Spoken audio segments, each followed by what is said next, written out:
My son Thomas was everything to me, after my wife Margaret passed away from breast cancer when he was only 14.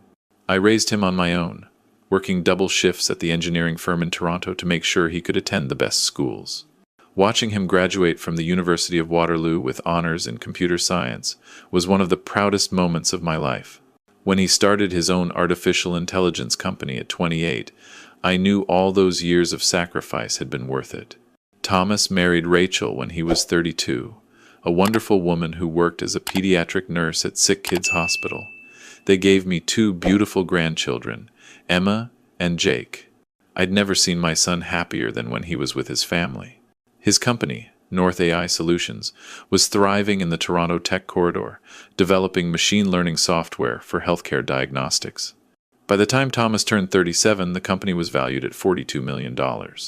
That's when Marcus Chen entered our lives, though I didn't realize at the time how much I'd come to regret that day. Marcus was Thomas's old roommate from university, someone my son had lost touch with for nearly a decade. When Marcus reached out saying he was back in Canada after working in Silicon Valley, Thomas was excited to reconnect. Within months, Marcus had convinced Thomas to bring him on as a business partner, investing what he claimed was $2 million of his own savings.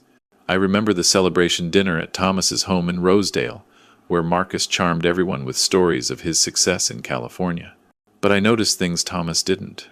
The way Marcus's eyes lingered too long on the financial statements spread across Thomas's home office desk, how he'd steer conversations toward the company's valuation during family dinners.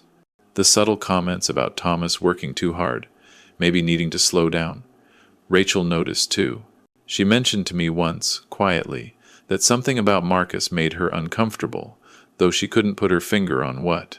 "Dad, Marcus is brilliant," Thomas would say, whenever I expressed even the slightest concern.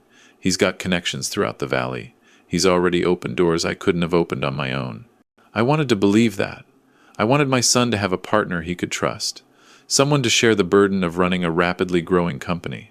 So I pushed my doubts aside and told myself I was just being an overprotective father. That decision haunts me every single day. On November 15th, 2023, I got the call that shattered my world into pieces. Thomas had been in a car accident on the Don Valley Parkway. His Tesla had veered off the road at high speed, crashed through the barrier, and rolled down an embankment.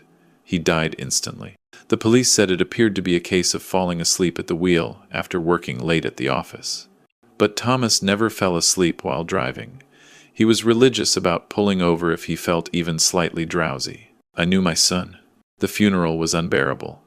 Watching Rachel try to hold herself together while Emma clung to her mother's dress and Jake stood there, too stunned to even cry, broke something inside me.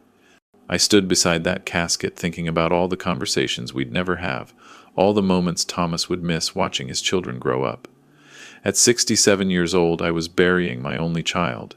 Marcus played the role of the grieving best friend perfectly. He gave a eulogy about their friendship, about Thomas's vision and brilliance, about the legacy he'd left behind. He comforted Rachel, hugged the kids, shook my hand with what seemed like genuine sorrow in his eyes. "Thomas was like a brother to me," he said. "I'll make sure his dream lives on through the company."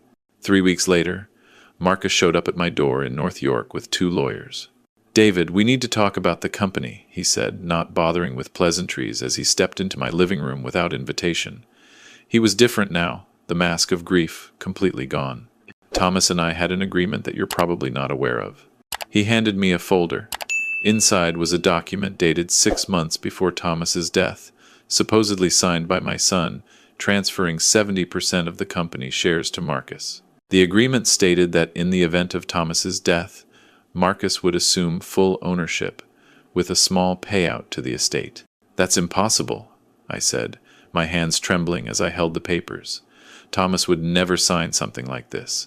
He told me just 2 months ago that the company was his children's future. He was planning to set up trusts for Emma and Jake." Marcus smiled, but there was nothing warm in it. "Thomas had debts you didn't know about, David. He borrowed heavily from me to keep the company afloat. This agreement was how he repaid me. Everything's legal and binding. Get out of my house." "I'm trying to be reasonable here," Marcus said, his voice taking on an edge. "The company is mine now. I'm offering Rachel $200,000 as a settlement. That's generous, considering Thomas died owing me money. Take it, or fight me in court and lose everything to legal fees. After they left, I sat in the same chair where I used to read bedtime stories to Thomas, and I wept. Not just from grief, but from rage. Every instinct I had screamed that Marcus was lying, that something was terribly wrong with this entire situation. But I was a 67-year-old retired engineer. What did I know about fighting Silicon Valley lawyers and forged documents? I called Rachel that evening. She was still at her parents' house in Mississauga with the kids, trying to shield them from the worst of the chaos. When I told her about Marcus's visit, there was a long silence on the other end of the line. "David," she finally said, her voice barely above a whisper, "I need to show you something. Can you come over tomorrow?" The next morning, Rachel led me to the garage of her parents' home. In a sealed box, marked Rachel's Christmas decorations, was a laptop I'd never seen before. "Thomas gave this to me 3 months before he died," Rachel explained, her hands shaking as she opened it. "He made me promise to keep it hidden, to never mention it to anyone, not even you at first. He said if anything ever happened to him, I should give it to someone I trusted completely." He was terrified, David. He told me Marcus was stealing from the company, that he'd discovered evidence of embezzlement, but he needed time to build a case. The laptop contained everything. Encrypted files documenting how Marcus had siphoned $8 million from North AI Solutions over the course of 18 months. Fake vendor invoices, offshore account transfers, shell companies. Thomas had been working with a forensic accountant named Jennifer Lawson, building a file that would send Marcus to prison. There were also emails. The last one Thomas had drafted but never sent was addressed to his lawyer, detailing his intention to remove Marcus from the company entirely and report him to the authorities. It was dated 3 days before the accident. But it was the video file that made my blood run cold. Thomas had recorded himself 2 weeks before his death, sitting in this very garage, looking exhausted and afraid. "Rachel, Dad, if you're watching this, then Marcus figured out what I know. I'm leaving this as insurance because I'm scared. I'm scared of what he might do. The man I thought was my friend has been stealing from me, from our family, from our future. I've documented everything, but I haven't gone to the police yet because I wanted to be absolutely certain. If something happens to me, please, please, make sure he doesn't get away with this. Don't let him take what belongs to Emma and Jake. I love you all so much." I had to pause the video because I couldn't see through my tears. Rachel and I sat in that garage for hours, going through every file, every document. Thomas had been meticulous. He'd saved emails where Marcus had tried to pressure him into signing new partnership agreements, text messages where Marcus had suggested Thomas was working himself too hard, maybe should take sleeping pills before long drives, screenshots of Marcus researching how to remotely access Tesla vehicle systems. "Rachel," I said slowly, the pieces falling into place like a horrific puzzle. "Marcus killed him. Thomas's accident wasn't an accident at all." She nodded, tears streaming down her face. "I know. I've known since the day Thomas died. But I was so scared, David. Marcus is powerful. He has connections. I thought, if I just took the money he offered and disappeared with the kids, maybe we'd be safe. But then I realized Thomas didn't raise his children to run from bullies. And you didn't raise Thomas to give up when things got hard." We went to the police the next day, but the detective assigned to Thomas's case, a weary-looking man named Officer Patterson, barely looked at the evidence. "Mr. Morrison, I understand you're grieving, but this is a civil matter. The accident investigation is closed. If you believe there's fraud involving the company, you need to take it to a civil lawyer, not us." "What about the vehicle tampering?" I pressed. "What about the research into hacking Tesla systems? There's no physical evidence of tampering with your son's vehicle. It was totaled in the crash. The data was corrupted. As for internet searches, those aren't evidence of a crime. I'm sorry, but there's nothing here that warrants reopening the investigation." I left that police station feeling more alone than I'd ever felt in my life. But Rachel squeezed my hand as we walked to the car. "We don't give up," she said firmly. "Thomas didn't give up, and neither will we." I hired the best civil litigation lawyer I could find, a sharp woman named Patricia Wu who specialized in corporate fraud cases. She took one look at Thomas's files, and her eyes lit up. "This is airtight documentation," she said. "Your son did remarkable work. But I'll be honest with you, David. Marcus Chen has already retained Harrison and Black, one of the most aggressive corporate law firms in Toronto. This is going to be expensive, brutal, and there are no guarantees." "I don't care," I told her. "My son spent the last months of his life building this case because he knew what Marcus was. I'm not letting that work be for nothing." The legal battle that followed was everything Patricia had warned me about, and worse. Marcus's lawyers filed motion after motion, drowning us in paperwork and legal fees. They painted Thomas as an unstable, paranoid man who'd been struggling with mental health issues. They produced their own documents, claiming Thomas had borrowed millions from Marcus with the shares as collateral. They even suggested that Thomas's death might have been suicide because of the financial pressure he was under. Every accusation was a knife to my heart. Watching them tear down my son's reputation, twist his careful documentation into the ravings of a disturbed mind, made me want to give up 1,000 times. My savings were disappearing into legal fees. Rachel had to sell the Rosedale house because she couldn't afford the mortgage. The kids had to switch schools. And through it all, Marcus walked around Toronto like he'd already won, attending tech conferences and giving interviews about carrying on Thomas's legacy. But then Jennifer Lawson came forward. She was the forensic accountant Thomas had hired, and she'd been terrified after his death, worried Marcus might come after her next. When she heard about our lawsuit, she reached out to Patricia with her own evidence, files Thomas had shared with her that corroborated everything on the laptop. "I've been carrying this guilt for over a year," Jennifer told us when we met at Patricia's office.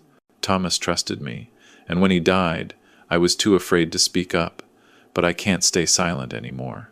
Not when I know what Marcus did." With Jennifer's testimony, the case shifted. We had an independent third party confirming Thomas's investigation, someone who could testify that Thomas had been clear-headed and determined, not paranoid or unstable. Then came the second breakthrough. Patricia hired a private investigator named Robert Kim, a former Toronto police detective who specialized in financial crimes. Robert started digging into Marcus's past, and what he found was damning. Marcus Chen's success story from Silicon Valley was built on lies. He'd never actually invested $2 million in North AI Solutions. The money had come from a previous victim, a tech entrepreneur named David Huang in San Francisco, who died in a suspiciously similar car accident 3 years earlier. Marcus had claimed his company's shares after Huang's death, using an eerily similar forged agreement. Robert found 2 more victims, one in Seattle, one in Vancouver. Both were tech founders who'd brought Marcus on as a partner. Both had died in accidents. Both times, Marcus had walked away with their companies. When Patricia presented this evidence in court, the atmosphere in the room changed. The judge, Justice Eleanor Chen, who'd been skeptical of our claims, sat forward in her chair. Marcus's lawyers scrambled to object, to discredit the findings, but it was too late. The pattern was undeniable. "Your Honor," Patricia said, her voice clear and strong, "Marcus Chen is not just a thief. He's a serial predator who has systematically targeted, exploited, and murdered successful entrepreneurs to steal their life's work. Thomas Morrison was his 4th victim. He won't be the last unless we stop him now." The courtroom was silent except for the sound of Rachel's quiet crying. I reached over and held her hand, thinking about Thomas sitting in that garage recording his final message, knowing he was in danger, but determined to protect his family anyway. The trial lasted 6 weeks. Every day, I sat in that courtroom and watched Marcus's facade crumble. The other victims' families testified. Jennifer Lawson walked the judge through $8 million of embezzlement. A Tesla cybersecurity expert explained how someone with the right knowledge could potentially access vehicle systems remotely. A handwriting analyst confirmed the signature on Marcus's agreement was forged. But the moment that broke the case wide open came from an unexpected source. Marcus's ex-girlfriend, a woman named Sarah Chen, came forward during the 3rd week of trial. She'd been dating Marcus when Thomas died, and she told us something that made my blood run cold. 3 nights before the accident, Marcus came home late, Sarah testified, her voice shaking. He was drunk, celebrating something. I asked him what was going on, and he said, "I'm about to become very rich, and nobody's going to stop me this time." Then he showed me his laptop. He had files open about vehicle hacking, specifically Teslas. When I asked why, he laughed and said he was solving a problem. I didn't understand what he meant until I saw the news about Thomas Morrison's death. I've been terrified ever since, but I couldn't stay quiet anymore. Marcus's lawyers tried to discredit her, claiming she was a bitter ex-girlfriend seeking revenge. But her testimony corroborated every piece of evidence we'd presented. Combined with Thomas's meticulous documentation, the forensic evidence, the pattern of previous victims, and the forged documents, the case against Marcus was overwhelming. Justice Chen took 3 days to render her verdict. Those were the longest 3 days of my life. Rachel, the kids, and I stayed at my house in North York, barely sleeping, jumping every time the phone rang. When we returned to court for the verdict, the room was packed. The families of Marcus's other victims had come. Thomas's former employees from North AI Solutions were there. The media had descended once the full scope of Marcus's crimes became public. Justice Chen looked at Marcus with an expression of pure disgust as she spoke. Mr. Chen, in my 30 years on the bench, I have rarely seen a case of such calculated cruelty and predatory behavior. You systematically targeted vulnerable people, exploited their trust, stole their life's work, and when they discovered your crimes, you murdered them and covered it up as accidents. The evidence presented in this court proves beyond any reasonable doubt that you are responsible for the death of Thomas Morrison and at least 3 other individuals. The criminal charges would come later, but the civil verdict was immediate and absolute. All shares Marcus had claimed in North AI Solutions were returned to Thomas's estate. He was ordered to pay $42 million in damages, plus all legal fees. Every asset he had was seized, including 2 properties in Toronto and offshore accounts in the Cayman Islands. But more importantly, Justice Chen ordered a full criminal investigation into all 4 deaths. Marcus was arrested in the courtroom, led away in handcuffs while cameras flashed and the families of his victims wept with relief. Rachel collapsed into my arms as we left the courthouse. Emma and Jake, who'd been staying with Rachel's parents during the worst of the trial, finally asked the question they'd been holding in for months. "Grandpa," Jake said, his voice small, "does this mean Daddy didn't fall asleep in the car? Does this mean someone hurt him?" I knelt down and looked at both my grandchildren, these beautiful children who looked so much like Thomas. "Yes," I said gently, "but your daddy was so smart and so brave. He knew something bad might happen, and he left us everything we needed to make sure the person who hurt him couldn't hurt anyone else. Your daddy saved a lot of people, even after he was gone." Emma hugged me tight. "Daddy was a hero?" "The biggest hero I've ever known," I said, and meant every word. The criminal trial took another 8 months. This time, the Toronto police took the case seriously. They exhumed Thomas's body for a more thorough autopsy, which found traces of sedatives in his system that hadn't been detected in the original examination. They recovered data from Thomas's Tesla that showed someone had remotely accessed the vehicle's systems on the night of the accident. They built an airtight case for first-degree murder, along with charges for the 3 other victims. In September 2024, Marcus Chen was convicted on 4 counts of first-degree murder, multiple counts of fraud, embezzlement, and forgery. He was sentenced to life in prison with no possibility of parole for 40 years. At 67 years old, I knew I might not live to see him behind bars for the full sentence, but knowing he'd spend the rest of his life in a cell brought a sense of peace I hadn't felt since Thomas died. After the criminal verdict, Rachel, the kids, and I had to decide what to do with North AI Solutions. The company was worth more than it had ever been, but running it felt wrong somehow, like we'd be profiting from Thomas's death in a way he wouldn't have wanted. That's when Rachel had the idea that changed everything. "Thomas started North AI because he wanted to help people," she said one evening as we sat in my kitchen, the same kitchen where Thomas used to do his homework as a boy. He believed technology should make healthcare more accessible, more accurate, more human. What if we turned the company into something that honors that vision? We established the Thomas Morrison Foundation for Innovation and Justice. We sold North AI Solutions to a consortium of Canadian healthcare companies for $48 million, with the stipulation that they continue Thomas's work in AI-assisted diagnostics and that they establish scholarships for underprivileged students pursuing STEM degrees. The entire $48 million went into the foundation. We created 3 programs. The first provides funding and mentorship for young tech entrepreneurs from diverse backgrounds, the kind of support Thomas would have valued. The second offers free legal assistance to families dealing with corporate fraud or suspicious deaths of loved ones, so no one else has to fight the battle we fought alone. The third partners with police departments across Canada to train detectives in recognizing patterns of corporate crime and murder. Within the first year, the Thomas Morrison Foundation helped 17 families get justice in cases that had been dismissed or ignored. We funded 32 young entrepreneurs, 8 of whom have already launched successful companies. We've trained over 200 law enforcement officers in financial crime investigation.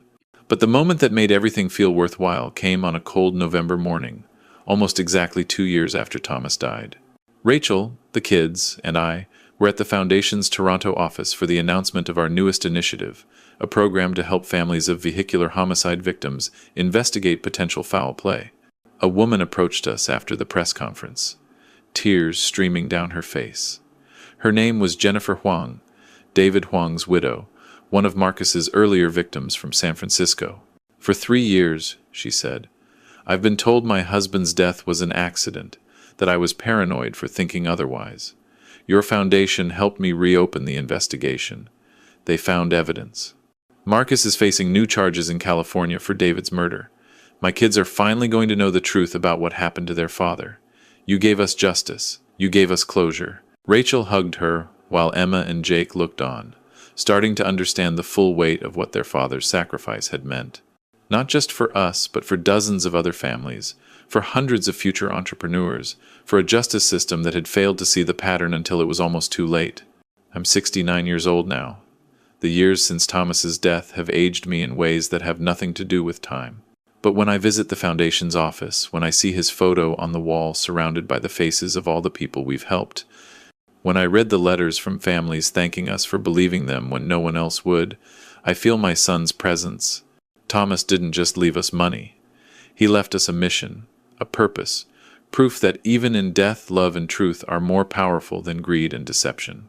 Marcus Chen thought he could steal my son's legacy, but he failed to understand what legacy really means.